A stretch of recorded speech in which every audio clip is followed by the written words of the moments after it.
11 ఎమ్మెల్యేలు గెలిచిన ప్రతిపక్ష హోదా లేని ప్రతిపక్ష పార్టీ జగన్మోహన్ రెడ్డి గారి పార్టీ అసెంబ్లీకి రారు, అసెంబ్లీలో ప్రస్తావించరు, అసెంబ్లీ బయట ప్రశ్నిస్తారంట.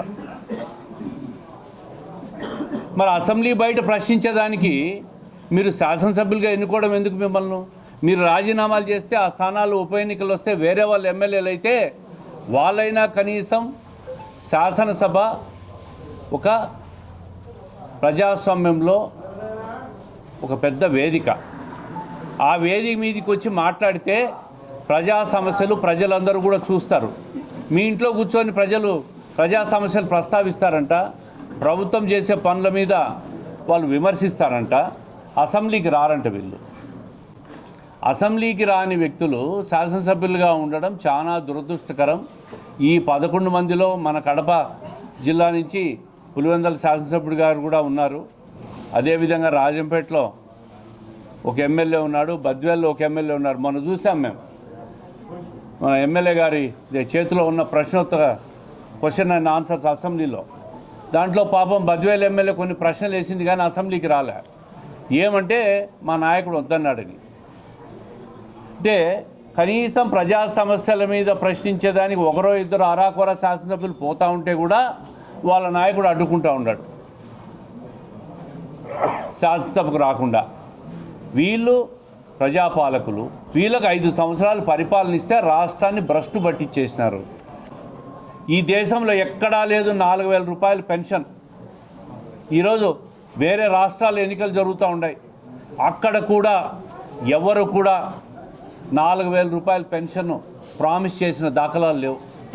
అది ఒక్క ఆంధ్రప్రదేశ్లో ఈరోజు 4,000 రూపాయల పెన్షన్ ఇస్తూ ఉన్నాం. మహిళలకు చెప్పిన విధంగా 3 గ్యాస్ సిలిండర్ల కార్యక్రమం కూడా ప్రారంభించాం. రేపు సంక్రాంతి నుంచి మిగతా సంక్షేమ కార్యక్రమాలు కూడా అమలు చేసేదానికి ప్రభుత్వం సమాయత్తమవుతూ ఉంది.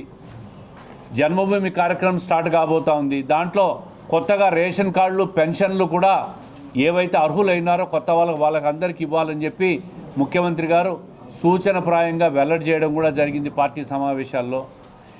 అదేవిధంగా మిగిలిన సూపర్ 6 కార్యక్రమాలు, మహిళలకు 1,500 రూపాయలు ఇవ్వడం కానీ, ఇవన్నీ కూడా ఈ కార్యక్రమాలన్నీ కూడా దశల వారీగా ప్రభుత్వం అమలు చేసేదానికి సిద్ధంగా ఉంది. అయ్యా 5 నెలలు కూడా కాలే, అప్పుడే అధికారం పోయిందని చెప్పి ఆక్రోశం పట్టలేక ప్రభుత్వం మీద నిందలేస్తూ ఉండరు. మీ ప్రభుత్వము చరమాంకంలో మీరు చేసిన అప్పులు 10 లక్షల కోట్లు పైన దాటినాయి. ఆ 10 లక్షల కోట్లకు వడ్డీలు, అప్పులు, కంతులు ఇవన్నీ కట్టేదానికి ముఖ్యమంత్రి గారికి ఉన్న ఆపార మేధస్సు, పరిపాలన అనుభవంతో రాష్ట్రాన్ని నెట్టుకొస్తున్నారు.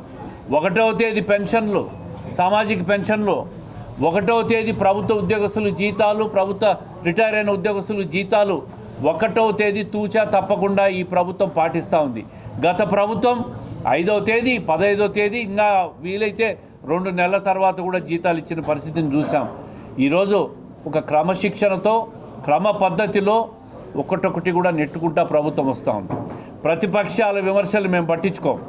ఈ మధ్య ప్రతిపక్షాలు కొన్ని జిల్లాల్లో కూడా మాట్లాడుతున్నారు. ఎంఎస్ఎంఈ చంద్రబాబు నాయుడు గారు ఎత్తుకుపోయాడంట. ఎంఎస్ఎంఈ సెంటర్ కొంత కన్ఫ్యూజన్ వల్ల మొదట తరలించిన మాట వాస్తవమైన, ఆ తర్వాత జిల్లా తరఫున మేము పోయి రిప్రజెంట్ చేసిన తర్వాత ఆయన మళ్ళీ ఇదే కొప్పర్తిలో ఎంఎస్ఎంఈ సెంటర్, ఎక్స్టెన్షన్ సెంటర్ను మళ్ళీ శాంక్షన్ చేశారు. తొందరలో ఆ జీవో కూడా కడప జిల్లా ప్రజలకు చూపించబోతూ ఉన్నాం. అది మెంబర్షిప్ మీద చూసాం. 100 రూపాయల ముసుగులో తెలుగుదేశం పార్టీ మెంబర్షిప్ అని లూటీ చేస్తూ ఉంది. ఎవడైనా బుద్ధున్నవాడు ఎవడైనా మాటలు మాట్లాడతాడా? అయ్యా, ఇప్పటికీ కడప జిల్లాలో 1,02,000 మంది మెంబర్షిప్ తీసుకున్నారు 15 రోజుల్లో. ఇది డిసెంబర్ 31వ తేదీ దాకా కొనసాగుతుంది. 5 లక్షల మెంబర్షిప్ కడప జిల్లాను టార్గెట్గా పెట్టుకున్నాం.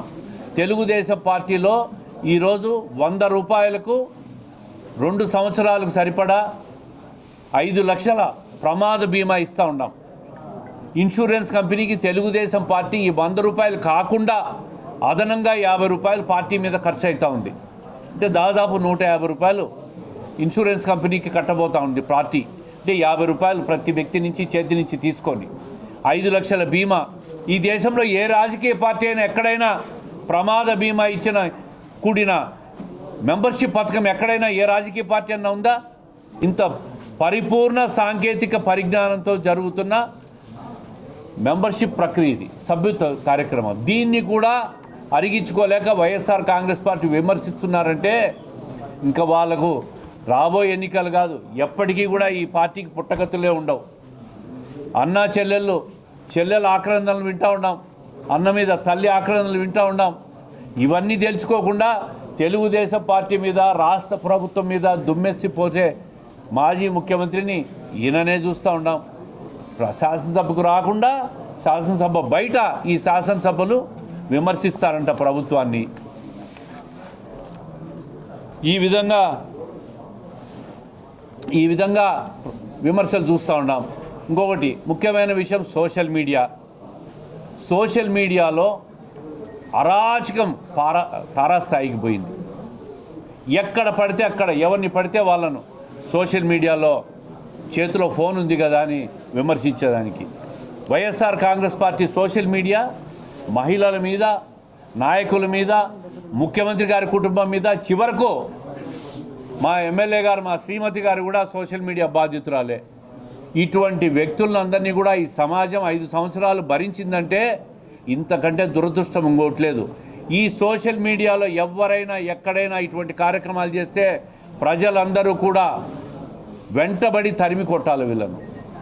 మనుషుల మనోభావాలు, మహిళల ఆత్మగౌరవాలు దెబ్బలు తీసే విధంగా ఎక్కడ ప్రవర్తించిన సభ్య సమాజం దీన్ని ఖండించాలా, దీని మీద చర్యలు తీసుకోవాలా, చట్టపరంగా దీని మీద పదును పెట్టాలా.